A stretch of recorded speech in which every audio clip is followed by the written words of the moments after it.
Hello hello hello hello hello प्यारे परीक्षार्थियों, आप सभी का फिर से एक बार मैं स्वागत करता हूं टीचिंग परीक्षा पर, जहां पर मैं कुलदीप सर आप सभी के सामने समीक्ष हाजिर हो चुका हूं। तो जल्दी से सभी लोग जुड़ जाएंगे, लाइक कर देंगे, शेयर कर देंगे और जल्दी से इस क्लास को भाई साहब आग की तरह फैला देंगे। और आप सभी का तहे दिल से मैं बहुत शुक्रिया अदा भी करना चाहूंगा कि क्लास शुरू होने के पहले आपने 100 लाइक भी कर दिए हैं, आपका बहुत बहुत शुक्रिया।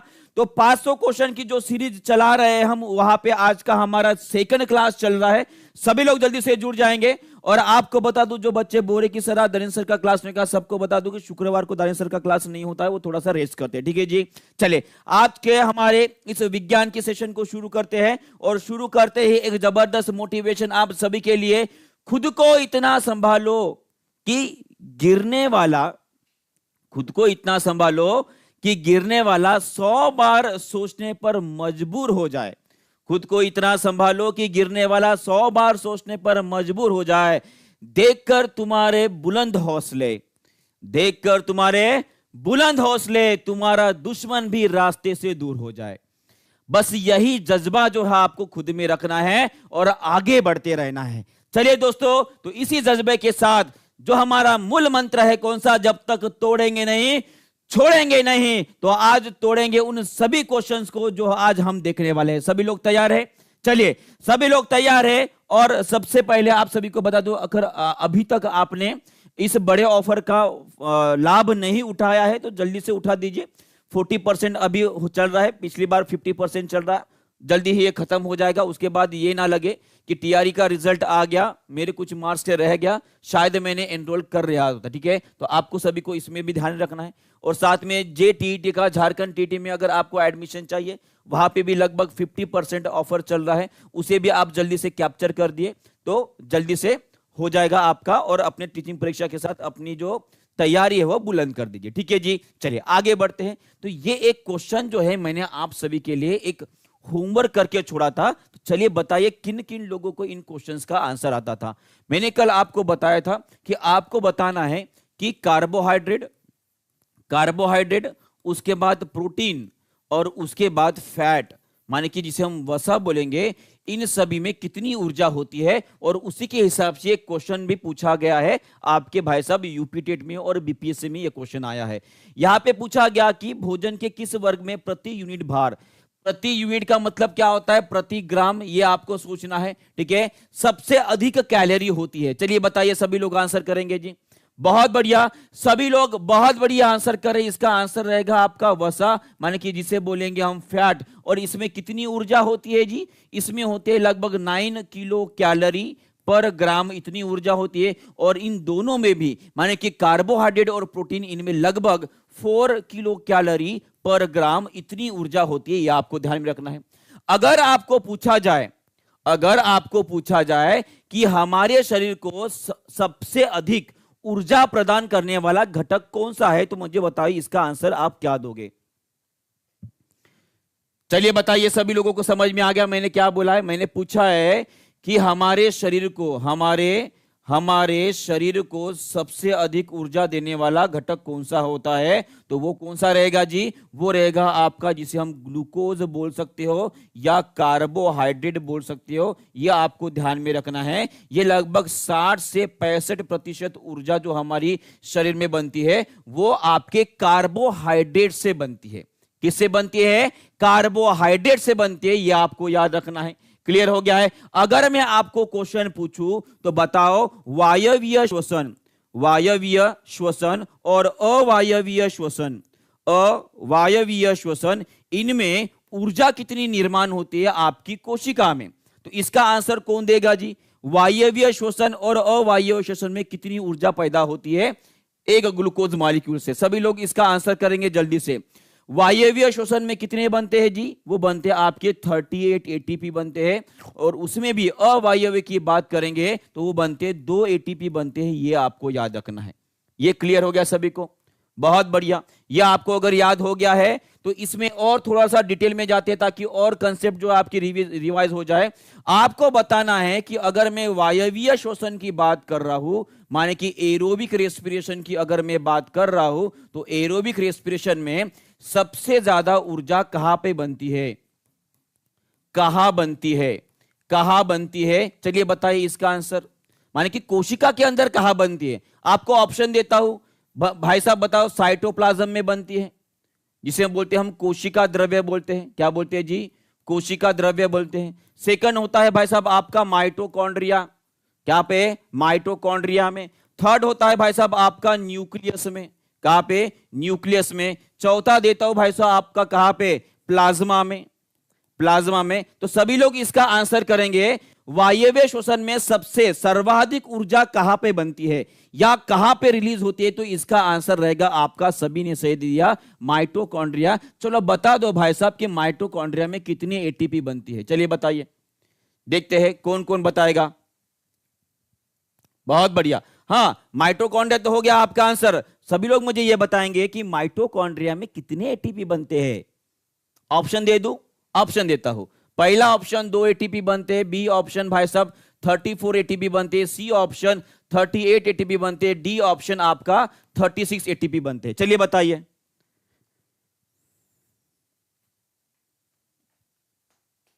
कंफ्यूज कर दिया मैंने आप सभी को, मुझे पता है।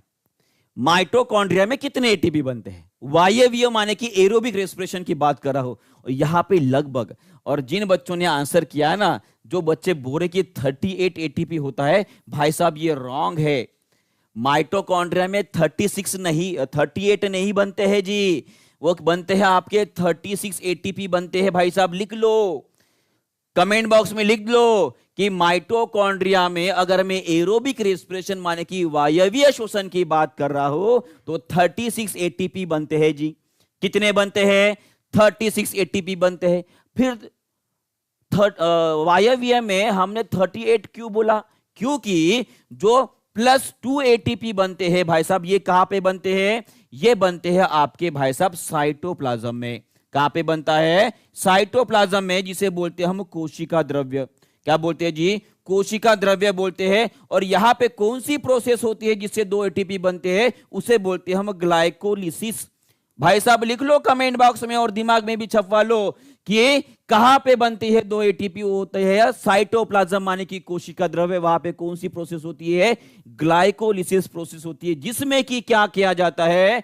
जिसमें कि आपका जो ग्लूकोज होता है भाई साहब, इसे कन्वर्ट किया जाता है किसमें जी? पाइरूवेट में। पाइरूवेट, या जिसे हम बोलेंगे पाइरूविक एसिड। क्या बोलेंगे जी? पाइरूविक एसिड बोलते हैं। क्या बोलते हैं? पाइरूविक एसिड बोलते हैं। भाई साहब लिख लो, सभी को समझ में आ गया मैंने क्या बोला है? चलिए बहुत बढ़िया, आगे बढ़ते हैं, आगे बढ़ते हैं। हाँ चलिए, ये आप सभी को समझ में आ गया है। उसके बाद हाँ इसका आंसर करेंगे सभी लोग। विच of the following is not बोला गया है, not a green house gas. चलिए बताइए कौन सी ग्रीन हाउस गैस नहीं होती है? चलिए बताइए, सभी लोग इसका आंसर करेंगे। और मुझे लगता है कि ये एकदम इजी वाला क्वेश्चन है और आराम से इसका आंसर आप कर सकते हो। सभी लोग कमेंट करेंगे, जल्दी से बताइए इसका आंसर क्या रहेगा। कौन सी ग्रीन हाउस गैस नहीं है? बहुत बढ़िया, सभी लोग आंसर कर रहे हो, सभी ने आंसर भी सही कर दिया है। इसका आंसर रहेगा आपका कार्बन मोनोऑक्साइड, जिसको हम CO से बनते हैं। और इसको ही हम क्या बोलते हैं जी? इसको ही हम क्या बोलते हैं? इसको ही हम क्या बोलते हैं? ये ऐसी गैस है भाई साहब जो आपके हीमोग्लोबिन के साथ रिएक्ट करती है। क्या करती है? हीमोग्लोबिन के साथ रिएक्ट करती है। हीमोग्लोबिन कहां पे होता है भाई साहब? आपके RBC में होता है। और ये रिएक्ट करके भाई साहब क्या करेगी? आपकी ऑक्सीजन वहन करने की क्षमता जो होती है या कैरी करने की क्षमता होती है वो कम कर देगी। क्या कर देगी? कम कर। हाँ, दम घोटू गैस, अभी बोले ना बराबर, इसे बोलते हैं हम भाई साहब दम घोटू गैस।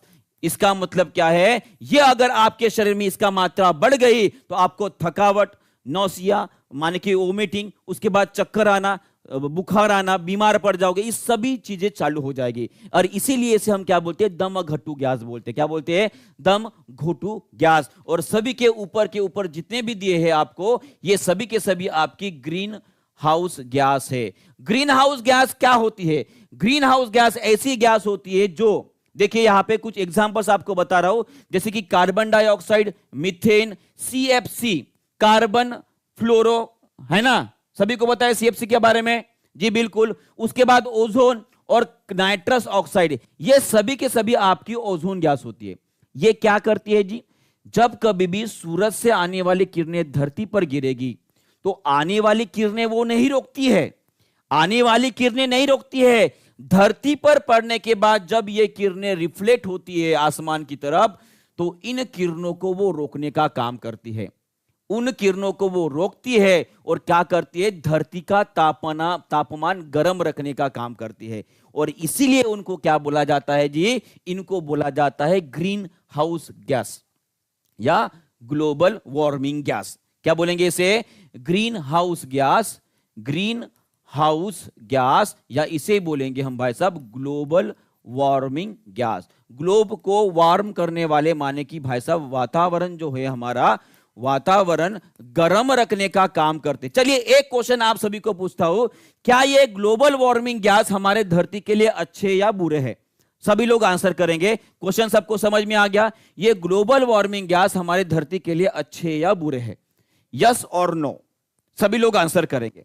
यस और नो, जैसे कि कोर्ट में जाने के बाद बोलता है ना वकील, बस आपको यस और नो में आंसर देना, बताओ आपने आज खाना खाया कि नहीं खाया? खाया? चलो खाया, सभी ने खाना खाया और सभी ने आंसर भी दे दिया है जी। हां देखिए, हर सिक्के के दो पहलू होते हैं ना, उसी तरह से ग्लोबल वार्मिंग गैस के भी दो पहलू है। अगर धरती के ऊपर ग्लोबल वार्मिंग गैस नहीं होती है तो भाई साहब आइस एज आ जाएगा। आइस एज का मतलब क्या है? पूरे धरती पे बर्फ छा जाएगा और भाई साहब तापमान जो एवरेज टेम्परेचर 21 डिग्री सेल्सियस बोलते हैं हमारे अर्थ का, वो कम हो जाएगा, है ना। और उससे क्या होता है? आइस एज शुरू हो जाएगा भाई साहब, पूरे बर्फ में पिघल जाएगा, पानी का एक बूंद भी नहीं मिलेगा आपको धरती के ऊपर, पूरा बर्फ हो जाएगा। और अगर इनकी मात्रा ज्यादा बढ़ जाती है, ज्यादा बढ़ जाती है, तो भाई साहब उसके वजह से धरती के ऊपर जितना भी बर्फ है वो पिघल जाएगा। वो अगर पिघल जाएगा तो धरती के किनारे के ऊपर, जैसे कि मान लीजिए यहां पे हमारा भारत है, ठीक है, यहां पे भारत है, तो मैं आपको बताना चाहूंगा कि भारत के किनारे पे जितने भी बड़ी बड़ी सिटीज है भाई साहब, सब डूब जाएगी। कब? अगर ग्लोबल वार्मिंग गैस ज्यादा बढ़ गई। ये क्लियर हो गया सभी को? क्लियर हो गया है? चलिए आगे बढ़ते। पर यहां पे आपको बात ध्यान में रखनी है कि कार्बन मोनोऑक्साइड ये ग्लोबल वार्मिंग गैस नहीं होती है। कार्बन मोनोऑक्साइड ये ग्लोबल वार्मिंग गैस नहीं होती है। और सबसे ज्यादा कोई कारक अगर गैस होगी तो कार्बन डाइऑक्साइड है। कार्बन डाइऑक्साइड की वजह से हमारे धरती के ऊपर सबसे ज्यादा ग्लोबल वार्मिंग हो रहा है। क्लियर है? यहां पे सबको समझ में आ गया है? चलिए, सबको खोपड़ी में चला गया है? चलिए आगे का क्वेश्चन आप सभी के लिए बताइए, इसका आंसर क्या रहेगा? जब कभी भी किसी भी फ्यूल को हम बर्न करते, माने कि ईंधन को जलाते हैं, तो हमें कौन सी ऊर्जा मिलती है? कौन सी ऊर्जा मिलती है? और सभी लोग मुझे बताएंगे कि भाई साहब ये ऊर्जा का कौन सा नियम पे काम कर रहा है, ऊर्जा का नियम कौन सा काम कर रहा है यहां पे, ये आपको बताना है। उसके बाद कौन सी ऊर्जा में परिवर्तित हो रही है, ये भी आपको बताना है। सभी लोग आंसर करेंगे जी, बहुत बढ़िया। थोड़ा तेजी से आंसर कीजिए भाई साहब, ताकि एक्सप्लेनेशन के साथ साथ हम क्वेश्चन भी कवर कर सके। सभी ने आंसर दे दिया जी, हीट एंड लाइट एनर्जी मिलती है, बहुत बढ़िया, ये आपका सही उत्तर रहेगा। उष्मा और प्रकाश ऊर्जा मिलती है, आप सभी को पता है। अब मुझे बताइए, अगर मैं भाई साहब मीथेन को जला रहा हूं, ये क्या आपका मीथेन है, इसे अगर मैं जला रहा हूं, माने कि मैं ऑक्सीजन की मदद ले रहा हूं, तो आपको क्या मिलेगा? यहां से कार्बन डाइऑक्साइड बाहर निकलेगा और H2O बाहर निकलेगा, साथ में आपको उष्मा मिलेगी। क्या मिलेगी? उष्मा, माने कि हीट मिलेगी। ये सभी को समझ में आ गया है? अब मुझे बताइए, ये कौन सी ऊर्जा है और ये कौन सी ऊर्जा में मैंने परिवर्तन किया है? ये कौन सी ऊर्जा रहेगी? ये रहेगी आपकी रासायनिक ऊर्जा। कौन सी ऊर्जा? रासायनिक ऊर्जा का परिवर्तन कौन सी ऊर्जा में हुआ है? वो मिला है आपकी हीट एनर्जी, माने कि उष्मा, और प्रकाश ऊर्जा में परिवर्तन हुआ है। ये आपको याद रखना है। और ये ऊर्जा के कौन से नियम पे आधारित है? बताइए, ऊर्जा का कौन सा नियम? ऊर्जा का कौन सा नियम? Energy can neither create nor destroyed, it only converts from the one form to the another form. हमने पढ़ा है भाई साहब, पढ़ा है नहीं कि पढ़ा है? पढ़ा है, बराबर है। तो वो कौन सा ऊर्जा का नियम होता है? चलिए बताइए। 0 होता है, फर्स्ट होता है, सेकंड होता है, थर्ड होता है, क्या होता है? चलिए बताइए, सभी लोग आंसर करेंगे। देखते हैं कौन कौन। Law of conservation of energy, बिल्कुल आंसर करो जल्दी से। जी हां, बिल्कुल रहेगा आपका फर्स्ट। क्लियर है? याद रहेगा? जी हां बिल्कुल। बिल्कुल बिल्कुल, ठीक है, ओके, आगे बढ़े। चलिए आगे बढ़ते हैं। चलिए ये आपने देख लिया है, ठीक है, हाँ, इसका आंसर करेंगे जी। और मैं आपको सभी को बोलना चाहूंगा कि इस प्रकार के क्वेश्चन पूछना बहुत ज्यादा बढ़ गया है, और इसके ऊपर आपको इकाई के ऊपर ध्यान देना है। इकाई माने कि जिसे बोलेंगे हम यूनिट, यूनिट पे आपको ध्यान देना है। कभी कभी जल्दी जल्दी में हमें आंकड़ा तो पता होता है पर इकाई नहीं पता होती तो हम गलत कर देते हैं। बहुत बढ़िया, बहुत बढ़िया। देखिए अभी भी कुछ बच्चे जो है ना गलत कर रहे हैं। अब यहां पे बोला गया है पावर, पावर बोल दिया भाई साहब, तो पावर का एक ही यूनिट होता है हमारा, वो होता है आपका वैट। माने कि आपका आंसर रहेगा ऑप्शन नंबर ए। कुछ बच्चों ने भाई साहब जूल भी बोल दिया है। ये जूल किसकी इकाई होती है, चलिए बताइए, जूल किसकी इकाई होती है? ऑप्शन देता हूं भाई साहब, ये ऊर्जा की इकाई होती है। बी ऑप्शन देता हूं, ये कार्य मान की वर्ग की इकाई होती है। सी ऑप्शन देता हूं भाई साहब, दोनों की इकाई होती है। डी ऑप्शन देता हूं भाई साहब, कोई भी नहीं। बताइए इसका आंसर क्या रहेगा? सभी लोग आंसर करेंगे, जूल किसकी इकाई होती है? चलिए बताइए। बहुत बढ़िया, देखिए बहुत बढ़िया, ये किसकी रहेगी इकाई? देखिए अभी भी बच्चे को जो है जो वर्ग की बोल रहे हैं, ये जूल जी इकाई होती है, ये ऊर्जा और कार्य दोनों की होती है। माने कि आपका यहां पे आंसर हो जाएगा भाई साहब सी, ऊर्जा, ऊर्जा और कार्य, माने कि एनर्जी, एनर्जी और वर्क दोनों की इकाई सेम ही होती है, वो होती है आपकी जूल। क्लियर है? चलिए बहुत बढ़िया, आगे बढ़ते हैं। चलिए इसका आंसर कर देंगे सभी लोग। ब्रॉन्ज इज एन अलॉय, कांस्य जो है एक मिश्र धातु है, वो को किस किस से बना है, किससे किसको पिघलकर भाई साहब बनाया गया है? चलिए बताइए इसका आंसर सभी लोग। ये एकदम इजी वाला क्वेश्चन है, मुझे पता है इसका आंसर आप जल्दी से कर दोगे। चलिए बताइए। ब्रॉन्ज जिसे हम कांस्य बोलते हैं। और एक बहुत बढ़िया गुड न्यूज भी आई आज, है ना, हमारे इंडियन टीम ने जो है ओलंपिक 2024 में भाई साहब ब्रॉन्ज मेडल जीता है। क्या जीता है? ब्रॉन्ज मेडल जीता है। आप सभी को मेनी मेनी कॉन्ग्रेचुलेशन, ठीक है। बहुत सालों बाद भाई साहब हॉकी में हमें कोई मेडल मिला है ओलंपिक में, यह हमारे लिए बहुत बड़ी बात है ना, बहुत गौरवशाली बात है कि भारतवर्ष में अभी भी खिलाड़ी मौजूद है जो हॉकी को इतना महत्व देते हैं। नहीं तो बस सभी लोग क्रिकेट ही खेलते हैं, है ना। चलिए सभी लोगों ने आंसर दे दिया है जी, बहुत बढ़िया। इसका आंसर रहेगा आपका टीन एंड कॉपर। क्या रहेगा? टीन एंड कॉपर रहेगा, है ना, टीन एंड कॉपर रहेगा। ये देख सकते हो आप। ब्रॉन्ज की अगर बात करूं, कांसे की बात करूं, तो वहां पे लगभग 88% आपका कॉपर होता है और 12% आपका टीन होता है। तो आप सभी को ये परसेंट आपको याद रखना है, 88% और 12%, ठीक है। उसके बाद कांसा बन जाएगा। वही अगर भाई साहब आप कॉपर और जिंक को मिला दो, किसको? कॉपर में अगर जिंक डाल दोगे तो आपको ब्रास माने की पीतल मिल जाएगा। पीतल के बर्तन अभी भी आपके घर में होंगे, कांसे के बर्तन भी होंगे हमारे घर में तो शादी में मिले थे हमें भाई साहब। और कॉपर को 66% और जिंक को 34% मिला दो तो आपको पीतल मिल जाता है। ये दोनों बातें आपको ध्यान में रखनी है। क्लियर हो गया है? ये आपको याद रखना है। क्लियर है? अच्छा, 2020 में भी हॉकी में ब्रॉन्ज आया था। अच्छा, फिर से मिल गया भाई साहब, तो अच्छी बात है। करंट अफेयर मेरा उसका ये नहीं है जी, बिल्कुल जी हाँ। फोगाट, विनेश फोगाट के बारे में आपने सुना होगा, ये बहुत गलत बात हुई उनके साथ, और इसमें रिस्पॉन्सिबल कौन है? ये कमिटी रहेगी। मैं बोलना चाहूंगा कि कमिटी रिस्पॉन्सिबल है, क्योंकि एक प्लेयर खेलने के ऊपर ध्यान देगा, है ना, उसको कितना खाना है कितना नहीं खाना है वो सब कमिटी डिसाइड करती है। तो कमिटी की इसमें बहुत बड़ी रिस्पॉन्सिबिलिटी है उनको गोल्ड मेडल ना मिलने का, क्योंकि विनेश फोगाट जिस फॉर्म में चल रहे थे ना भाई साहब, उस फॉर्म में अगर कोई भी होता तो आज भारत को रेसलिंग में पहला गोल्ड मेडल मिलता था। पहला गोल्ड मेडल मिलता था रेसलिंग में, महिला गट में 50 किलोग्राम के। ये हमारे लिए सोच लीजिए, गोल्ड मेडल मिलना बहुत बड़ी बात होती है ओलंपिक में, ठीक है। चलिए कोई बात नहीं, आगे मिल जाएगा। चलिए बताइए इसका आंसर करेंगे सभी लोग। Which statement is true regarding the speed of sound? अच्छा, ध्वनि के गति के बारे में सबसे सत्य कथन कौन सा दिया गया है?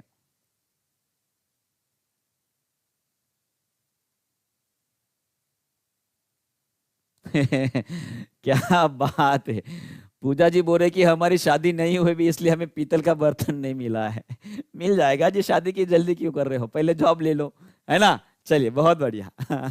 बड़े जोक मारते हो बीच बीच में। बहुत बढ़िया, सभी ने आंसर दे दिया है कि इसका आंसर रहेगा आपका ऑप्शन नंबर सी। जो स्पीड ऑफ द साउंड होता है वो हमेशा कम रहेगा आपकी लाइट की स्पीड से। सभी लोग मुझे बता देंगे कि स्पीड ऑफ लाइट कितना, स्पीड ऑफ साउंड कितना होता है, और आप लोग मुझे बताओगे कि लाइट की गति कितनी होती है, ये भी बता दोगे। साउंड की गति कितनी होती है जी? ये लगभग होती है 332 किलोमीटर मीटर पर सेकंड बोल लो, या 330 से 340 भी कहीं पे लिखा है, 340 मीटर पर सेकंड, इसके बीच में रहेगा। और लाइट की गति जो होती है भाई साहब, वो निर्वात में, कहां पे है? निर्वात में गति होती है उसकी 3 गुना में 10⁸ मीटर पर सेकंड, माने कि 3 लाख किलोमीटर पर सेकंड, इतनी गति होती है।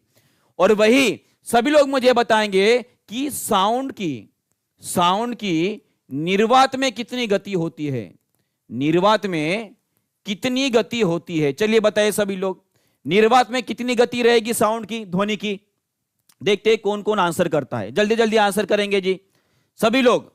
चलिए बताइए, साउंड की निर्वात में गति कितनी होती है? ये होती है भाई साहब 0 मीटर पर सेकंड, 0 मीटर पर सेकंड। जी हां, क्यों? क्योंकि वो निर्वात से यात्रा ही नहीं कर सकता, वो ना ही उससे बढ़ सकता है। समझ में आ गया है? क्लियर हो गया यहां पे? चलिए आगे बढ़ते हैं। नेक्स्ट क्वेश्चन आप सभी के लिए ये रहा। कवक माने कि जिसे हम फंगी बोलते हैं, कवक जिसे हम फंगी बोलते हैं, उनमें क्या नहीं पाया जाता?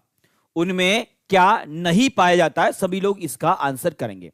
फंगी माने कि कवक, कवक ये कौन से प्रकार का श्वसन करते हैं? अगर ऐसा क्वेश्चन आता है, वो करते हैं एनएरोबिक रेस्पिरेशन। एनएरोबिक का मतलब क्या है? अवायवीय श्वसन करते हैं। और इससे क्या बनाते हैं? इससे बनाते हैं आपका कार्बन डाइऑक्साइड, और भाई साहब क्या बनेंगे? आपका अल्कोहल बनता है। क्या बनता है? अल्कोहल में भी अगर बात करूं तो वो बनता है आपका इथेनॉल। क्या बनाते हैं जी? इथेनॉल। माने कि कार्बन डाइऑक्साइड, जो आपके ब्रेड जो बनाते हो आप भाई साहब, जो फूल जाते हैं, वो किसकी वजह से? कार्बन डाइऑक्साइड के वजह से फूल जाते हैं। और अल्कोहल बनाने का काम ये फंगी करते हैं। और उसमें आपको याद रखना है एक एग्जाम्पल, वो है आपका ईस्ट, जिसे बोलते हैं हम खमीर। क्या बोलते हैं? खमीर। तो इसका आंसर आप सभी ने दे दिया होगा कि ये फंगी जो होती है वो कैसी होती है जी? परपोषी होते हैं। कैसे होती है? परपोषी होती है। कहने का मतलब यह है कि वो पर्णहरित होते हैं, माने कि उसमें क्लोरोफिल पिगमेंट नहीं पाया जाता है, इसीलिए वो कैसे रहेंगे? हेटेरोट्रॉप्स रहेंगे। कैसे रहेंगे? परपोषी होते हैं। कैसे होते हैं? परपोषी होते हैं। और परपोषी में भी कैसे होती है जी? मृत जीवी होते हैं। कैसे होती है? मृत जीवी होते हैं, जिसे हम क्या बोलते हैं? सैप्रोफाइट बोलते हैं। क्या बोलते हैं जी? सैप्रोफाइट बोलते हैं। माने कि ऐसे जीव जो दूसरे जीव मरने के बाद उनके ऊपर जिंदा रहे, ऐसे जीव दूसरे जीव मरने के बाद उनके ऊपर जिंदा रहे, उन जीवों को हम क्या बोलेंगे? सैप्रोफिट बोलेंगे या सैप्रोफाइट बोलेंगे, यानी कि मृत जीवी होती है। आपको समझ में आ गया है? ये समझ में आ गया है? ठीक है। क्या नहीं पाया जाता इसे पूछा गया है, पर्णहरित इसका आंसर रहेगा जी, बिल्कुल जी। चलिए आगे बढ़ते हैं, आगे बढ़ते। देखिए यहां पे लिखा भी है कि फंगी जो है वो नॉन ग्रीन होते हैं, माने कि वो गैर हरे, माने कि उनमें क्लोरोफिल की कमी होती है, उनको क्लोरोफिल पाया नहीं जाता है। वो कैसे होते हैं? उनका पोषण जो है, उनका न्यूट्रिशन हेटेरोट्रॉफिक का होता है, मतलब वो परपोषी होते हैं। कैसे होते हैं? परपोषी होते हैं। और जो सड़े गड़े चीज होते हैं भाई साहब, जो सड़ रहे हैं, उनके ऊपर वो जिंदा रहते हैं। और ये ऑर्गेनिक मैटर को डिके करने का काम करता है, माने कि ये क्या काम करते हैं? जो ऑर्गेनिक सब्सटेंस होते हैं, इनको इनऑर्गेनिक में कन्वर्ट करने का काम करते हैं। जैसे कि मान लीजिए आप C6H12O6 ग्लूकोज के ऊपर ये बढ़ गई। ब्रेड जो होता है आपका, ब्रेड के अंदर क्या होता है? ग्लूकोज होता है, आप सभी को पता है। अगर ब्रेड के ऊपर कोई फंगस चढ़ गई है, कोई कवक अगर लग गई है, ठीक है, तो वो क्या करेगी? कार्बन अलग कर देगी, हाइड्रोजन अलग कर देगी, और ऑक्सीजन अलग कर देगी। ये होता है आपका इनऑर्गेनिक एंड ऑर्गेनिक का डिफरेंस। ऑर्गेनिक का मतलब क्या होता है? जिसमें हाइड्रोजन, कार्बन और ऑक्सीजन के बॉन्ड रहे, एक साथ जुड़े रहे। इनऑर्गेनिक का मतलब क्या होता है? भाई साहब कार्बन अलग कर दो, हाइड्रोजन अलग कर दो, और ऑक्सीजन अलग कर दो। ये काम होता है आपका फंगी का। क्लियर हो गया है जी? बिल्कुल। दानिश सर का फ्राइडे को क्लास नहीं होता है, ठीक है। चलिए ये आपको समझ में आ गया है, आगे बढ़ते।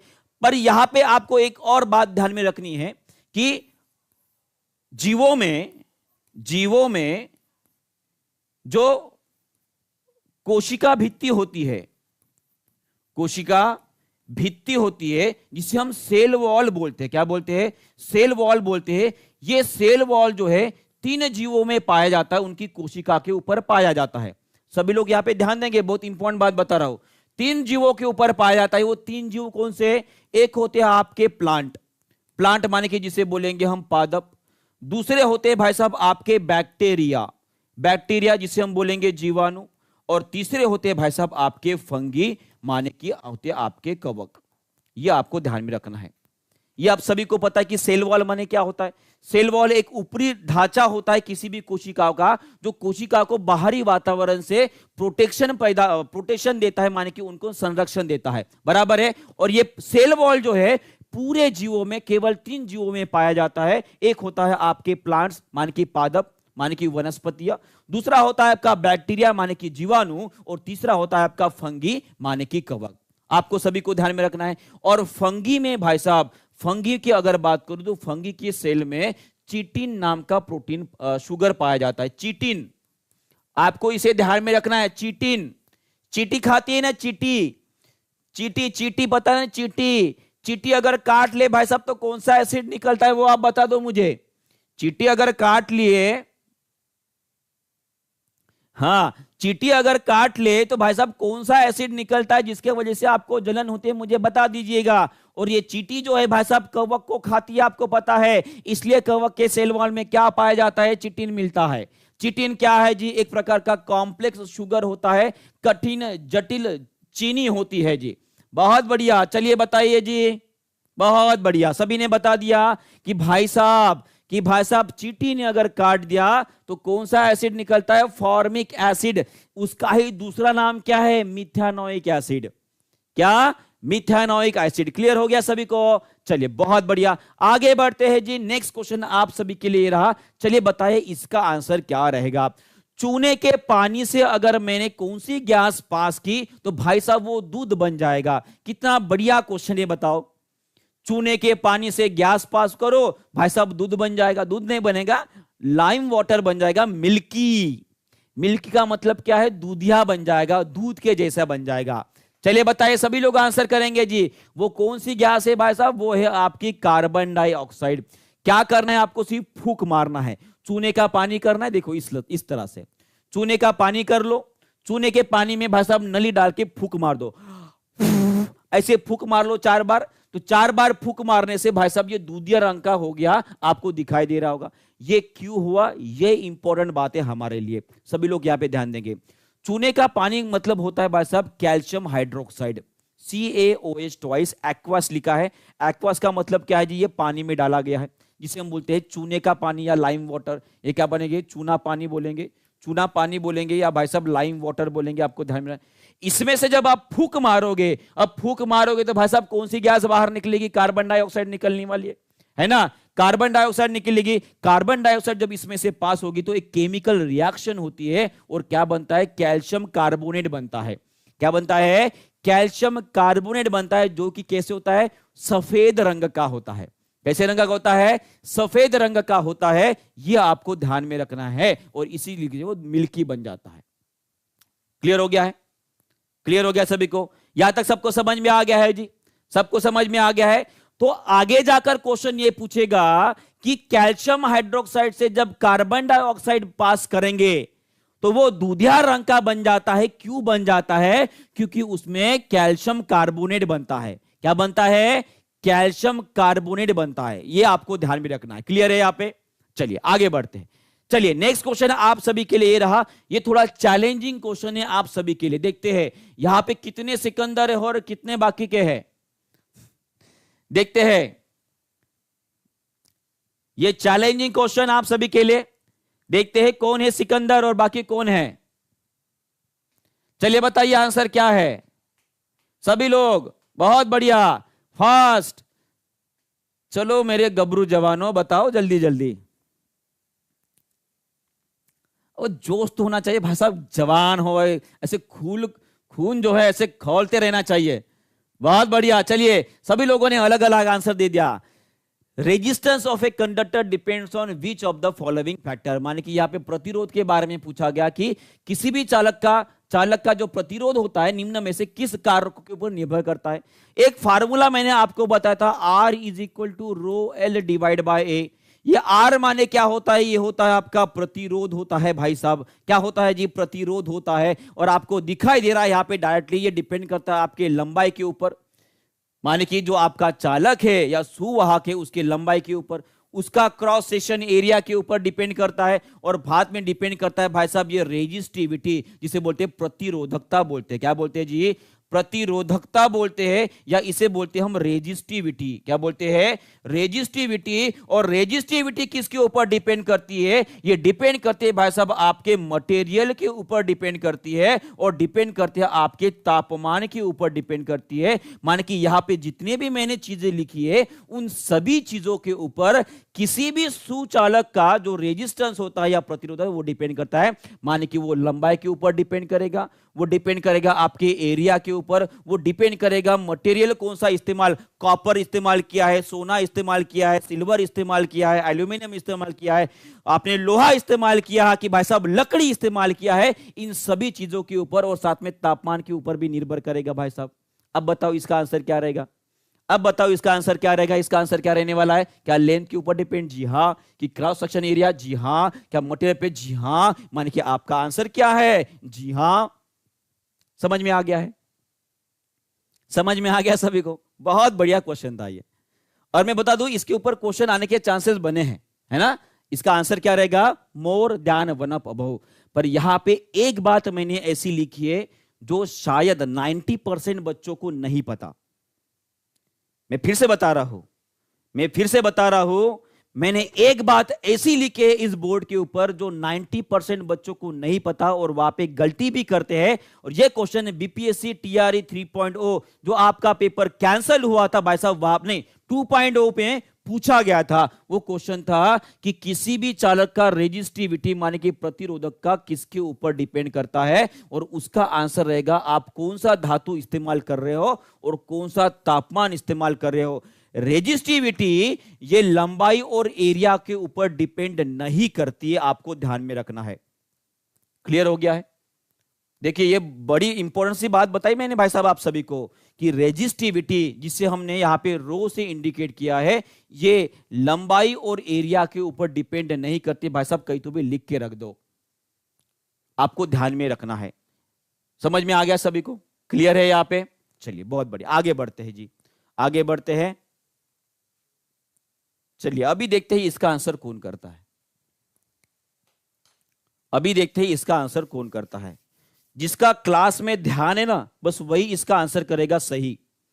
जिसका बिल्कुल क्लास में ध्यान में एक एक बात जो बता रहा हूं वो मेरे मुंह से निकलने वाला हर एक शब्द जो है वो कहीं ना कहीं पीवाईक्यू के फॉर्म में किसी ना किसी एग्जामिनेशन में पूछा गया है। ये आपको बात ध्यान में रखनी है।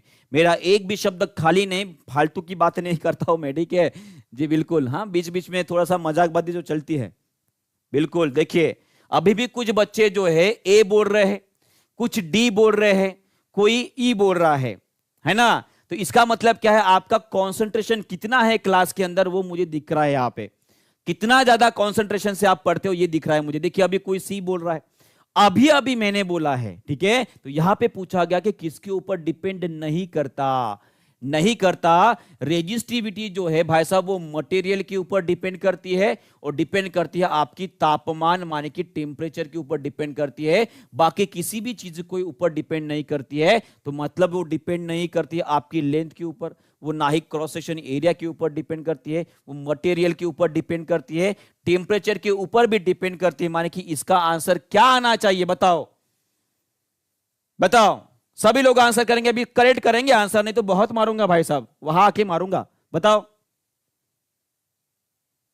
हाँ, किसके ऊपर डिपेंड नहीं करती? ना ही वो लंबाई के ऊपर डिपेंड करता है और ना ही वो क्रॉस सेक्शन एरिया माने कि भाई साहब चालक का जो अनुप्रस्थ क्षेत्रफल होता है उसके ऊपर डिपेंड नहीं करता है। माने कि इसका आंसर क्या आएगा? इसका आंसर रहेगा भाई साहब option number E, more than one of about. समझ में आ गया है जी सभी को? क्लियर हो गया है? यह आपको बात ध्यान में रखनी है। गांठ बांध के कान को बांध लो, नाक को बांध लो, नहीं तो आंख को बांध लो, कहीं भी बांध लो, पर भाई साहब ये चीज आपको भूलनी नहीं है। क्लियर है जी? आज सुबह से डंडे मिल रहे तो और डंडे मारूंगा आपको। चलिए बताइए, नेक्स्ट क्वेश्चन आप सभी के लिए ये रहा। चलिए बताइए, जल्दी जल्दी आंसर करेंगे सभी लोग, इसका आंसर क्या रहेगा बताइए। What will be the resistance when the length of the conductor is double.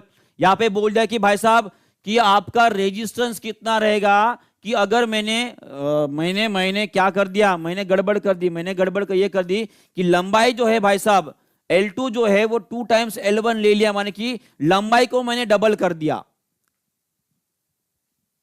और जो एरिया है भाई साहब उसको जैसे के वैसे ही रखा है। चलिए सभी लोग आंसर करेंगे, और ये क्वेश्चन आपके एग्जामिनेशन में पूछा गया है, ये क्वेश्चन आपके एग्जामिनेशन में पूछा गया है, ये क्वेश्चन पूछा गया है।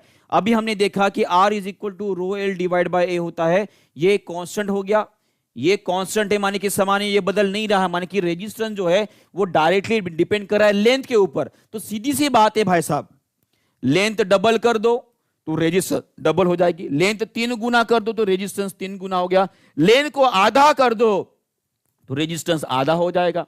समझ में आ गया है? तो इसका आंसर क्या रहेगा जी, लंबाई डबल हो गई तो आपका आंसर क्या हो जाएगा, रेजिस्टेंस भी डबल हो जाएगा।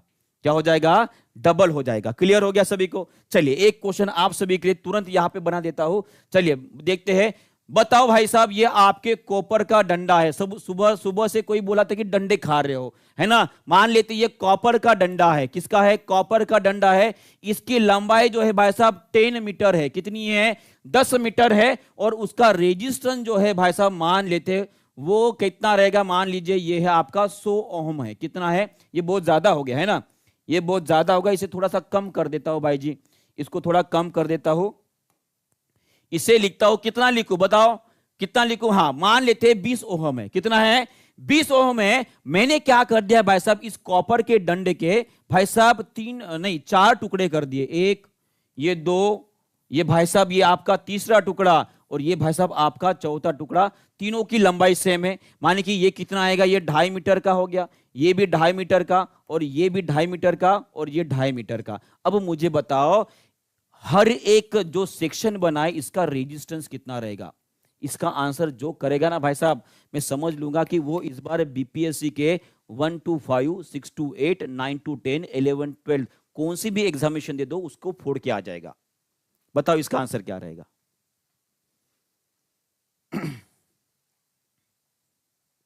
बताओ जल्दी जल्दी बताओ। अभी आपको मैंने बताया था भाई साहब, लेंथ को जितना कम करोगे, एरिया यहां पे चेंज हुआ क्या, नहीं।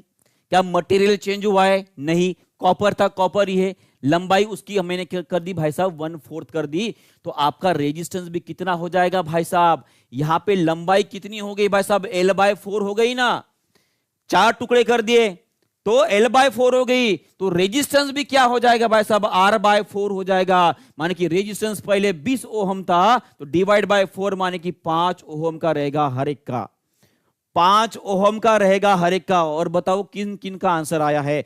एक बार जो बच्चे ने सॉल्व किया है भाई साहब, जिसका बीपीएससी में सिलेक्शन होने वाला है, जिसका यूपी टेट में सिलेक्शन होने वाला है, जिसका जे टेट में सिलेक्शन होने वाला है, जिसका केवीएस में सिलेक्शन होना है, एक बार हाथ ऊपर कर दो भाई साहब, आपके दर्शन करा दो एक बार। चलो बताओ, जल्दी से आंसर करेंगे सभी लोग, बहुत बढ़िया। चलिए एक दर्शन हो गया भाई साहब, अर्चना यादव जी मिल गए, ओके, और आयुष पटेल जी भी मिल गए, और बाकी भी लोग भाई साहब, चलो गुलाबी हाथ दिख रहे हैं, मतलब भाई साहब आपका सिलेक्शन पक्का है। बस ऐसे ही क्लास करते रहो, लाइक और शेयर भी करते रहो। अभी तक देखो बच्चों ने लाइक नहीं किया है जी, क्या हमारे 500 लाइक हो गए हैं भाई साहब? इतनी मेहनत कर रहा हूं आप सभी के लिए, तो लाइक तो मांग सकता हूं आपसे जी। बिल्कुल 500 लाइक भी नहीं हुए, बताओ भाई जी। कल 900 बच्चे थे, आज कितने बच्चे हैं, 650 बच्चे हैं, 700 भी आंकड़ा पार नहीं हुआ। कहा सो गए हो, नाग पंचमी है तो क्या नाग के बिल में घुस गए हो भाई जी? लाइक कर देंगे सभी लोग एक बार जल्दी से, ठीक है। चलिए नेक्स्ट क्वेश्चन बताओ, इसका आंसर क्या रहेगा। ये कंसेप्ट मैंने आपको कल पढ़ाया था, ये कंसेप्चुअल कुछ क्वेश्चंस लाया हूं, देखते हैं इसका आंसर कौन करता है। ये हमने कल आपको पढ़ाया था, ये आपको मैंने कल पढ़ाया था। चलिए बताए सभी लोग इसका आंसर करेंगे जल्दी जल्दी।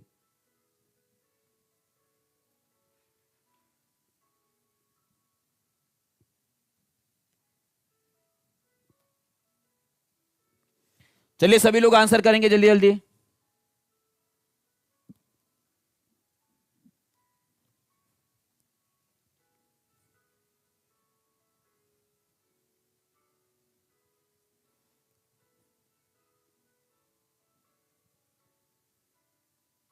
बहुत बढ़िया, सभी लोगों ने आंसर दे दिया है जी, बहुत बढ़िया। सभी लोग बी बी बी बोल रहे हैं।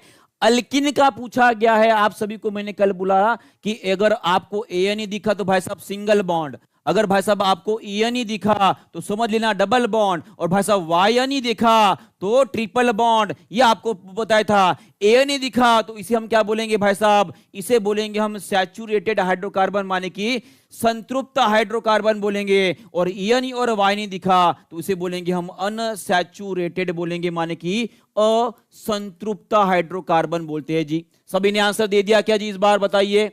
आ गया है, सभी ने बोल दिया कि ईएन ही दिख रहा है भाई साहब यहां पे, मतलब आपका डबल बॉन्ड रहेगा। बी ऑप्शन इसका सही रहेगा। क्या रहेगा जी? बी ऑप्शन आपका सही रहेगा। बहुत बढ़िया।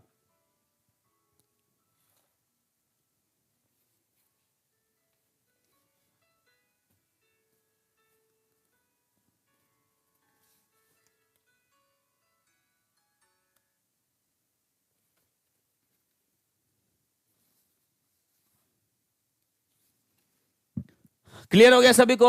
चलिए चलिए आगे बढ़ते हैं। हाँ चलिए बताइए इसका आंसर क्या रहेगा। यहां पे अल्किन के बारे में पूछा गया तो भाई साहब कोई भी गलती नहीं करेगा, है ना, कोई भी गलती नहीं करेगा। मैं चाहता हूं कि ये क्वेश्चन आप सभी को याद होना चाहिए। चलिए बताइए सभी लोग। और बहुत बहुत धन्यवाद आपका भाई साहब, बहुत बड़ी मेहरबानी आपकी, 500 लाइक आपने कंप्लीट कर दिए जी। धन्यवाद आप सभी का। कल लगभग 9,500 लाइक हुए थे, है ना। चलिए बताइए इसका आंसर क्या रहेगा। बहुत बढ़िया, सभी लोग बताए। देखो हमने कैसे याद रखा है, अगर एन ही पूछ रहा है तो CnH2n+2 ये उसका फार्मूला था। अगर EN ही पूछ लिया तो भाई साहब इसमें से -2 कर दो, आपका आंसर आएगा CnH2n आ जाएगा। और YnE पूछ लिया तो आपका भाई साहब इसमें फिर से -2 कर दो, माने कि आंसर CnH2n-2 आ जाएगा। ये फार्मूले जो है आपको याद रखने का एक तरीका मैंने बताया था, और मुझे लगता है कि ये सभी को याद है ना, सभी को याद है। अल्किन के बारे में पूछ लिया तो EN में भाई साहब इसमें से 2 माइनस कर दो, CnH2n आ जाएगा, माने कि आंसर ए रहेगा। सभी का आ गया है जी। चलिए बहुत बढ़िया, बहुत बढ़िया, बहुत बहुत बढ़िया। ठीक है, आपको समझ में आ गया है। चलिए आगे बढ़ते हैं। नेक्स्ट क्वेश्चन आप सभी के लिए ये रहा, देखते हैं इसका आंसर कौन करता है। विच of the following hydrocarbon would have the lowest boiling point? सबसे कम बॉइलिंग पॉइंट किसका होता है, सबसे कम क्वथनांक किसका होता है? देखते हैं इसका आंसर कौन देता है। बहुत बढ़िया, बहुत बढ़िया, बहुत बढ़िया। चलिए बताओ, मुझे बताना है आपको कि सबसे कम बॉइलिंग पॉइंट किसका रहेगा, किसका रहेगा।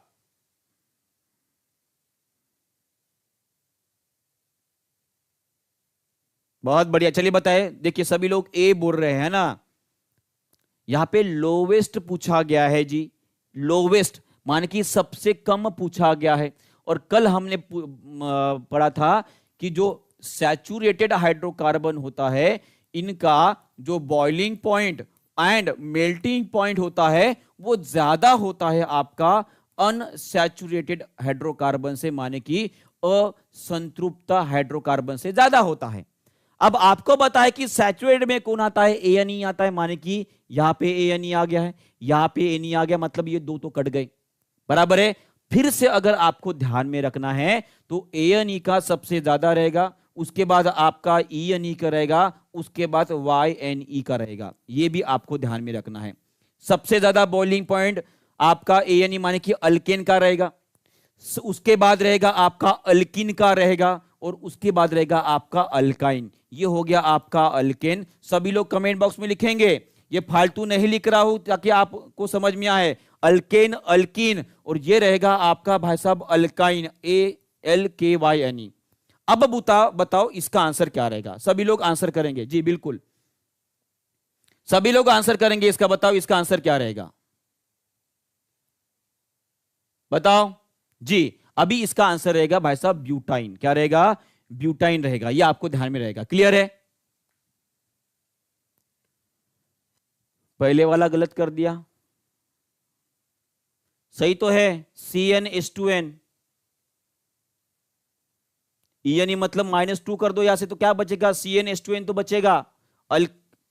अरे अल्केन के बारे में पूछा गया है, सॉरी, देखिए यहां पे आपको अल्केन के बारे में पूछा गया, अल्केन, अल्केन है, तो अल्केन का फार्मूला आपका ये है, अल्केन का फार्मूला ये है, तो आपका आंसर क्या आना चाहिए, आपका आंसर क्या आना चाहिए, आपका आंसर आना चाहिए भाई जी ए, यानी मतलब CnH2n ट्वाइस, हाँ ये वाला आंसर रहेगा जी, बिल्कुल करेक्ट कर लेंगे जी सभी लोग। मुझे लगता है कि सभी को ये समझ में आ गया था, है ना, समझ में आ गया था ना जी, बिल्कुल। हाँ ANA के बारे में पूछा गया था, ANA, ठीक है, अल्केन के बारे में पूछा गया था, ओके हो जाती है। चलिए ये भी समझ में आ गया है, चलिए आगे बढ़ते हैं।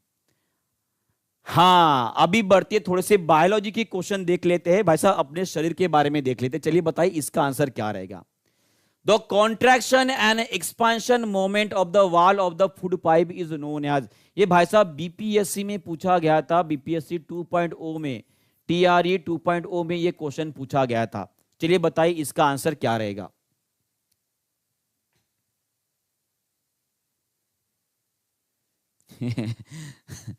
चलिए बताइए इसका आंसर, बताएंगे सभी लोग, जल्दी जल्दी कमेंट करेंगे जी, बताओ। बहुत बढ़िया, खुश ना, खुश खुश खुश खुश, बहुत बढ़िया।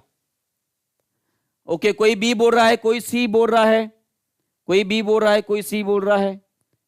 देखिए इसे बोला जाता है भाई साहब पेरिस्टाल्टिक मोमेंट बोला जाता है इसे। जब कभी भी हम खाना खाते हैं ना, तो अपनी नली जो है भाई साहब, सभी ने आंसर दे दिया सी, हाँ जी हाँ सभी ने दे दिया, कुछ इस तरह से मूव करते, देखिए खाना जो है कुछ इस तरह से जो है वो इस तरह से जाता है, ठीक है, उसको आगे ढकेलना काम करता है, ये आपका होता है पेरिस्टाल्टिक मोमेंट। इसे क्या बोलेंगे हम, पेरिस्टाल्टिक मोमेंट, माने कि पेरिस्टाल्टिक संचलन बोलते हैं। और ये कहां पे होता है, जो आपकी अन्न की नली होती है भाई साहब यहां पे होती है ना, इसे क्या बोलते हैं, इसोफेगस बोला जाता है। और आप सभी को बता दूं, ये जो हमारे पेट में ये खाना जाता है, हमारे पेट का कौन सा शेप होता है जी, ये होता है आपका जे शेप होता है। क्या होता है, जे शेप होता है। और पेट के बारे में अगर बोलूं तो पेट में कौन सा एसिड बनता है, पेट में कौन सा एसिड बनता है जी, वो एसिड बनता है आपका हाइड्रोक्लोरिक एसिड। कौन सा एसिड बनता है, हाइड्रोक्लोरिक एसिड बनता है। और इसका पीएच मान कितना होता है, सभी लोग कमेंट बॉक्स में लिख देंगे, इसका पीएच मान कितना होता है वो मुझे बता देंगे। और उसके बाद आपको बताऊंगा कि भाई साहब इसका इंपोर्टेंट कितना ज्यादा है, इसका इंपोर्टेंट इतना ज्यादा है कि आप सोच भी नहीं सकते हो। हाइड्रोक्लोरिक एसिड जो कि एक क्या है, अम्ल है, एक एसिड है, उसका पीएच होता है कितना जी, बहुत बढ़िया, वो होता है 1.5 से लेकर 3.5 के बीच में होता है, ठीक है जी। और यहाँ पे जो भी रस निकलता है, जिसे हम गैस्ट्रिक ग्लैंड से निकलता है, जिसे हम क्या बोलते हैं, गैस्ट्रिक जूस बोलते हैं या जठर रस बोलते हैं, क्या बोलते हैं, जठर रस। और आपको बता दूं, हमारे पेट में एक एंजाइम निकलता है जो कि प्रोटीन के डाइजेशन में मदद करता है। उसका नाम कोई बता सकता है क्या जी, हमारे पेट में एक एंजाइम निकलता है जो कि प्रोटीन का डाइजेशन में मदद करता है, उसका नाम कोई बता सकता है क्या। चलिए बताइए, कोई तो होगा अपने बैच में, कोई तो बंदा होगा जो बता सके, चलिए बताइए। सभी लोग आंसर करेंगे जी, इसका आंसर क्या रहेगा, बहुत बढ़िया। चलिए वेद प्रकाश जी ने आंसर सबसे पहले किया है, उसका आंसर है भाई साहब आपका पेप्सिन। पेप्सी पीते हो ना, पेप्सी, ये दिल मांगे मोर वाला आमिर खान वाला है ना, ये देखो बकरी को बोल दिया भाई साहब बाघ, टाइगर बोल दिया था ना, उसी तरह से ये पेप्सी पियोगे तो आपको प्रोटीन मिलता है, ऐसे बोला जाता है भाई साहब, पेप्सी पियोगे तो पेट खराब हो जाएगा, ठीक है। तो पेप्सी क्या करता है, प्रोटीन के डाइजेशन में मदद करता है, यह आपको ध्यान में रखना है, क्लियर है यहाँ पे, यह आपको ध्यान में रखना है। चलिए आगे बढ़ते हैं। और इसके बाद देखिए पेप्सिन निकलता है, इससे निकल, और लाइपेज, अच्छा चलिए लाइपेज का काम कौन सा होता है ये बता देता हूं आपको, ये फैट के डाइजेशन में मदद करता है, माने कि वसा का डाइजेशन करता है, ये वसा का डाइजेशन करता है लाइपेज, ये भी आपके पेट में ही निकलता है लाइपेज। हाँ अभी देखो, अभी हमारे क्लास जो है ना वो आगे आगे एडवांस स्टेज की तरफ जा रही है। ये सब बेसिक क्वेश्चन है, 7th के क्वेश्चन है, 5th के क्वेश्चन में ले रहा हूं, धीरे धीरे मैं एडवांस स्टेज की तरफ जा रहा हूं। अभी तक आपको स्ट्रक्चर समझाया है, अभी हम अंदर जाएंगे, अब हमारे शुरू हो जाएंगे एंजाइम्स, क्या हो जाएंगे, एंजाइम्स शुरू हो जाएंगे, क्लियर हो गया। यहाँ पे पेड बैच में बायो हुआ है क्या जी, बिल्कुल हुआ है साजिया जी, आप देख लीजिएगा, रिकॉर्डेड फॉर्म में आपको अवेलेबल है। जिन जिन लोगों ने लेट क्लास लगाया है, आपको बता दूं कि बायो का बहुत सारा पोर्शन हमारा कंप्लीट हो चुका है, ठीक है जी। हाँ, उसके बाद स्टमक में ये स्टोर होता है और भाई साहब डाइजेशन में मदद करता है, आपको सभी को पता है। ठीक है, यहां तक क्लियर हो जाता है आपका। उसके बाद आगे का क्वेश्चन देखते हैं, बताओ इसका आंसर क्या रहेगा। कौन सा ऐसा ऑर्गन है जो बाइल बनाता है, माने कि जिसे क्या बोलते हैं, पित्त रस बनाता है। चलिए, ये एकदम इजी वाला क्वेश्चन है, मुझे पता है इसका आंसर बहुत लोग गलत करने वाले हैं। मुझे पता है इसका आंसर बहुत लोग गलत करने वाले हैं। इजी क्वेश्चन है पर गलत करने वाले हो, मुझे पता है। हाँ, मैंने बोला था ना, मैंने बोला था यहां पे बहुत लोग गलत करने वाले हैं और वही आप गलती कर रहे हो। सभी मैक्सिमम लोग बोल रहे हैं कि भाई साहब गॉल ब्लैडर जी नहीं, नहीं, बाइल जूस जो है वो लीवर में बनता है, आपका यकृत बनाता है। कौन बनाता है? यकृत बनाता है। आपको बता दूं, यहां पे देखिए, यहां पे क्या होता है, यहां पे ये बाइल डक्ट्स होती है ना, ये हमारा लीवर है। ये लीवर क्या करता है, ये बाइल जूस बनाता है। बाइल जूस क्या करता है भाई साहब, ये बाइल जूस जो है आपका फैट माने कि वसा के डाइजेशन में मदद करता है, इसके डाइजेशन में मदद करता है और ये बना के जो है वो आपके गॉल ब्लैडर में स्टोर करता है, जिसे हम बोलते हैं पित्त की थैली। क्या बोलते हैं? जो पित्त की थैली होती है भाई साहब, वहां पे वो जमा होता है। पर बना कौन रहा है जी? बना रहा है आपका लीवर, माने कि आपका भाई साहब जिगर का टुकड़ा है ना, वही होता है, आपको ध्यान में रखना है। ये देखिए, अब बहुत सारे लोगों ने गलत बताया था। ठीक है, वो लीवर में बनता है और गॉल ब्लैडर में स्टोर होता है, और ये गॉल ब्लैडर में स्टोर होता है। बाइल जूस का काम कौन सा होता है? ये वसा के डाइजेशन में मदद करता है, माने कि फैट के डाइजेशन में मदद करता है। यह आपको ध्यान में रखना है। साथ में देखिए यहां पे क्या क्या होता है, बाइल साल्ट होता है, फॉस्फोलिपिड्स होते हैं, कोलेस्टेरॉल होता है और बाइल पिगमेंट होता है। कहां पे जी? ये होता है आपके गॉल ब्लैडर में। माने कि बाइल सॉल्ट माने कि नमक होता है, उसके बाद फॉस्फोलिपिड्स होते हैं, उसके बाद कोलेस्टेरॉल, ये दोनों भी जो है वो फैट के एक प्रकार है, माने कि वसा के ही एक प्रकार होते हैं, और बाइल पिगमेंट होता है। और इसे देखिए थोड़ा सा और आपको बताना चाहूंगा, एक क्वेश्चन आया था कौन सा, कि अगर आपके भाई साहब गॉल ब्लैडर में पथरी हो गई, अगर आपके गॉल ब्लैडर में पथरी हो गई तो ये पथरी निकालते समय आपको पता है कि ये पथरी जो है, ये बाइल डक्ट बहुत छोटी होती है, वो बाहर नहीं निकल सकते, और इसके वजह से जब इसका ऑपरेशन किया जाता है तो भाई साहब इस गॉल ब्लैडर को ही निकाल दिया जाता है।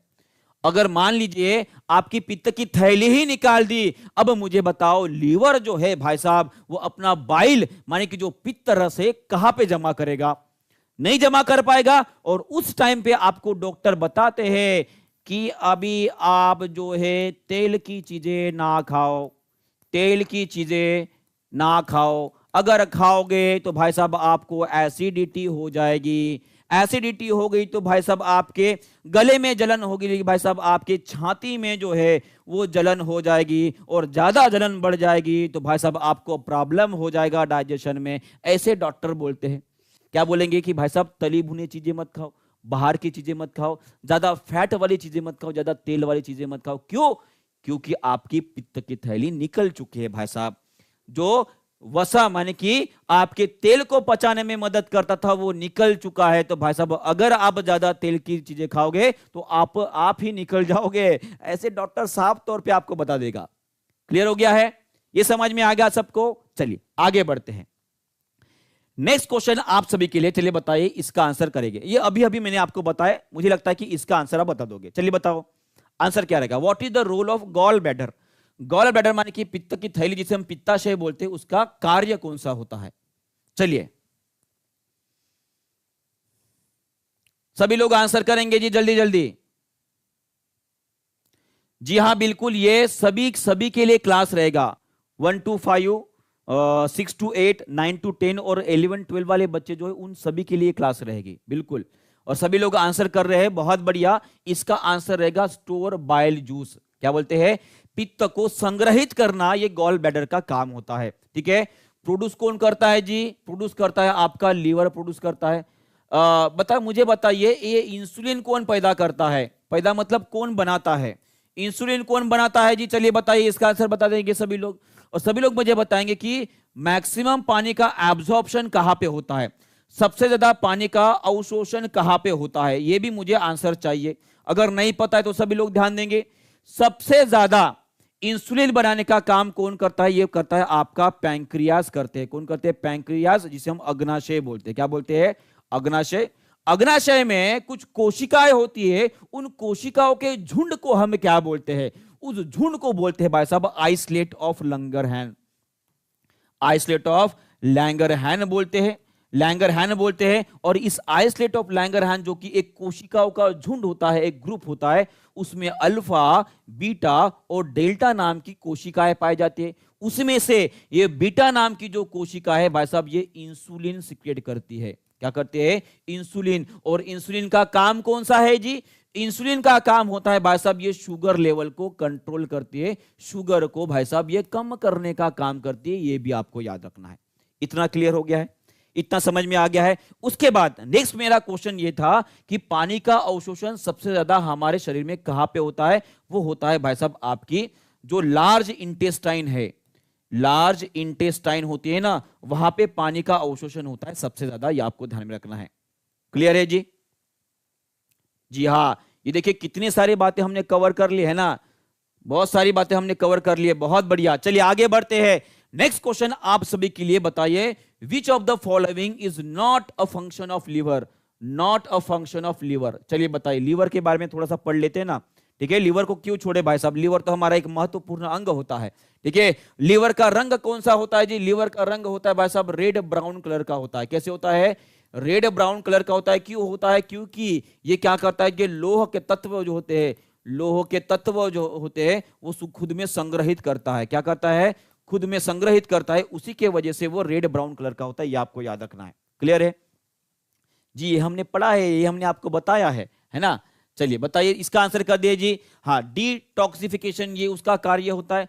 प्रोडक्शन ऑफ बाइल ये उसका कार्य होता है। स्टोरेज ऑफ ग्लूकोज ये भी उसका कार्य होता है। तो भाई साहब ये प्रोडक्शन ऑफ इंसुलिन ये उसका कार्य नहीं होता है। माने कि आंसर आपका डी रहेगा। क्या रहेगा? डी रहेगा। क्योंकि इंसुलिन का प्रोडक्शन कौन करता है? ये अग्नाशय करता है। क्या करता है? अग्नाशय करता है। और अग्नाशय जो वो लीवर का पार्ट नहीं होता, ये आपको ध्यान में रखना है। क्लियर है जी? बहुत बढ़िया, ये आपको समझ में आ गया है। बहुत बढ़िया, बहुत बहुत बढ़िया। क्लियर है? आगे बढ़ते हैं, आगे बढ़ते हैं। हाँ चलिए बताइए, आगे बढ़ते हैं। नेक्स्ट क्वेश्चन आप सभी के लिए रहा, बताओ भाई साहब कि निम्नलिखित में से किस प्रकार के प्रदूषण से पीलिया हो जाता है? पीलिया जिसे हम जॉन्डिस बोलते हैं। क्या बोलते हैं? जॉन्डिस बोलते हैं, या उसे हिपेटाइटिस भी बोला जाता है। आप सभी को ध्यान में रखना है कि हमारा जो आपको मैंने लीवर दिखाया था, रेड कलर का टोपी जैसा है ना, टोपी जैसा होता है बेचारा, इस तरह से टोपी होती है। और यहाँ पे आपकी गॉल ब्लैडर इस तरह से थैली लटकी हुई थी। आप सभी को पता है कि आप सभी को पता है कि जब कभी भी आरबीसी को तोड़ा जाता है, आरबीसी को, ये प्लीहा में मर जाती है। आपको पता है ये प्लीहा में मर जाती है, ठीक है। प्लीहा में मर जाती है और ये मरने के बाद ये आती है आपके लीवर में आरबीसी, मरी हुई आरबीसी आप आती है। आरबीसी को फिर तोड़ा जाता है। कैसे तोड़ेंगे? यहां पे भाई साहब आपका आयरन का तत्व अलग किया जाता है और यहां पे जो ग्लोबिन होता है, हीमोग्लोबिन का जो ग्लोबिन होता है, जो कि एक प्रोटीन होता है, उसे अलग किया जाता है। ये तोड़ते समय इसमें एक पीले रंग का पदार्थ बनता है, पीले रंग का पदार्थ बनता है। उसे हम क्या बोलते हैं? उसे बोलते हैं बिलीरुबिन। क्या बोलते हैं जी? बिलीरुबिन। सभी लोग कमेंट बॉक्स में लिखेंगे, बिलीरुबिन बोलते हैं। और जब कभी भी भाई साहब आपको पीलिया हो जाता है, उसका पीलिया क्यों बोला जाता है? क्योंकि पूरा शरीर आपका पीला पीला पीला हो जाता है। कैसे हो जाता है? पीला पीला हो जाता है। और वो किसके वजह से होता है? आपके शरीर में ये बिलीरुबिन नाम का जो पीले रंग का पदार्थ होता है वो बढ़ने लगता है, वो बढ़ने लगता है। ये आपको याद रखना है। और ये किससे फैलता है पीलिया? ये फैलता है भाई साहब आपका जल से। किससे फैलता है? पानी से फैलता है। और साथ में अगर दूषित खाना अगर खा रहे हो, वो खाने से भी फैलेगा। उसके साथ भाई साहब सेक्सुअल कांटेक्ट से भी फैलता है, सेक्सुअल कांटेक्ट से भी फैलता है साथ में। और अगर लार से भी फैलेगा, ठीक है। मान के डायरेक्ट कांटेक्ट जब आता है तो उस केस में जो है भाई साहब आपको पीलिया होने के चांसेस होते हैं, ठीक है जी। और पीलिया होने के लिए मुझे बताइए, पीलिया जो डिसीज होता है, पीलिया माने जिसे हम बोलेंगे जॉन्डिस या बोलेंगे भाई साहब हिपेटाइटिस जिसे बोलते हैं, ये भाई साहब विषाणु से होने वाला रोग है कि भाई साहब ये जीवाणु से होने वाला रोग है कि भाई साहब ये प्लाज्मोडिया से होता है, किससे होता है? चलिए सभी लोग मुझे आंसर करके बताएंगे। जो हिपेटाइटिस माने कि पीलिया या जॉन्डिस जो रोग होता है भाई साहब बताइए वो किसके वजह से होता है? क्या ये विषाणुजन्य रोग होता है या जीवाणुजन्य रोग होता है? सभी लोग जल्दी से आंसर करेंगे जी, बताइए इसका आंसर क्या रहेगा? जल्दी जल्दी कमेंट करेंगे, जल्दी जल्दी कमेंट करेंगे, बताओ जल्दी जल्दी जल्दी जल्दी, फास्ट फास्ट फास्ट जी। देखिए सभी कुछ बच्चे बोल रहे, पर यहां पे मैं आपको बता दूं कि ये जो पीलिया या हिपेटाइटिस होता है ये इसके वायरस के वजह से होता है, माने कि विषाणुजन्य रोग होता है, ये वायरस के वजह से होता है, जीवाणु के वजह से नहीं होता है। और इसके कौन कौन से वायरस होते हैं? Hepatitis A, hepatitis B, hepatitis C, D and E, ये इतने प्रकार के वायरस होते हैं जिनकी वजह से हिपेटाइटिस होता है। Hepatitis A, B, C and D. Clear है यहाँ पे? ठीक है, क्लियर हो गया है? चलिए आगे बढ़ते हैं जी, आगे बढ़ते, चलिए आगे बढ़ते हैं। नेक्स्ट क्वेश्चन ये रहा बिलिरुबिन अतिरिक्त बढ़ जाता है, आपको ये बताया मैंने। बिलिरुबिन नाम का जो पदार्थ है वो आपके शरीर में अतिरिक्त बढ़ जाएगा, उसके वजह से क्या हो जाएगा? उसकी वजह आपका शरीर पीला पड़ जाता है। ठीक है, चलिए बताइए इसका आंसर कौन करेगा? इसका आंसर कौन करेगा? चलिए सभी लोग आंसर करेंगे। यहां पे पूछा गया है कि प्रोटीन का कन्वर्शन आफ्टर डाइजेशन माने कि पाचन के बाद किस में परिवर्तन किया जाता है? आपको बता दूं हमारे शरीर में माने कि मानव शरीर में दो ऐसे एंजाइम्स होते हैं। इसका नाम है, एक होता है पेप्सिन, एक होता है ट्रिप्सिन। ये दो एंजाइम्स आपको याद रखना है। पेप्सिन जो है ये भाई साहब आपके पेट में बनता है, और ट्रिप्सिन जो है ये आपके अग्नाशय में बनता है। कहां पे बनता है? अग्नाशय में बनता है, ये आपको याद रखना है। और ये क्या करते हैं? जो भी आपके प्रोटीन रहेंगे भाई साहब इसका डाइजेशन करेंगे और इसको कन्वर्ट करते हैं आपके अमीनो एसिड्स में। किसमें? अमीनो एसिड्स में कन्वर्ट करते हैं, ये आपको याद रखने हैं। क्लियर है? क्लियर हो गया सभी को? चलिए सभी लोग इसका आंसर कर देंगे। इसका आंसर रहेगा आपके अमीनो एसिड्स। क्या आंसर रहेगा? अमीनो एसिड इसका उत्तर रहेगा। क्लियर हो गया सभी को? यहां तक समझ में आ गया है? चलिए आगे का क्वेश्चन देखते हैं, ठीक है। चलिए एक क्वेश्चन आप सभी के लिए यहाँ पे मैं होमवर्क छोड़ रहा हूं।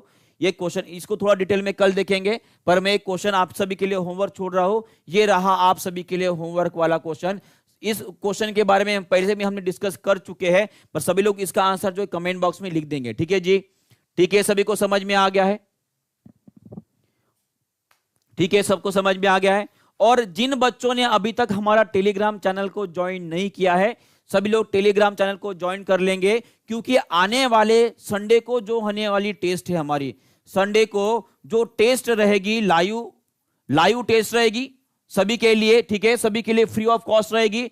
और ये जो टेस्ट है हम टेलीग्राम चैनल के ऊपर अपलोड करते हैं। टेलीग्राम चैनल का नाम आपको ध्यान में रखना है, science by TP. Science by TP ये टेलीग्राम चैनल का नाम है, जो कि आपको भाई साहब जो डिस्क्रिप्शन बॉक्स होता है वहां पे आपको ये इसकी लिंक मिल जाएगी, वहां पे ज्वाइन कर लीजिए। क्योंकि पिछली बार बहुत सारे बच्चों ने बोला था कि सर हमें पता ही नहीं है कि कहां पे टेस्ट होती है। ठीक है, तो ऐसे नहीं करना है। ठीक है, यह आप सभी के लिए हम टीचिंग परीक्षा वालों की तरफ से एक गिफ्ट है। फ्री में कंटेंट कोई नहीं, और वाईटी के ऊपर फ्री में पढ़ाने के बाद फ्री में टेस्ट कोई नहीं लेता है, कोई भी इंस्टीट्यूट देख लो। ठीक है, तो आपको ध्यान में रखना है, इसे ज्वाइन कर लो, क्योंकि ये आपके फायदे के लिए बता रहा हूं। ठीक है, और आपके कमेंट बॉक्स में जो है हमारे टेक्निकल टीम ने भी लिंक डाल दिए, उसे जल्दी से ज्वाइन कर लीजिएगा। संडे को टेस्ट रहेगी, फिर से बता रहा हूं, संडे को बड़ी सेशन होने वाली है जहां पे रिवीजन होगा मैथ्स और साइंस का। ठीक है, कंबाइंड लगभग 2 से 3 घंटे की मैराथन लेने वाले हैं। सभी लोग तैयार रहेगा टेस्ट के लिए, मैथ्स और साइंस के लिए। क्लियर है जी? तो एक बार सभी लोग जाते समय एक बार लाइक कर देंगे अपने दोस्तों के साथ और शेयर भी कर देंगे। कल फिर मिलेंगे ठीक 2 बजे। ठीक है, चलो बाय।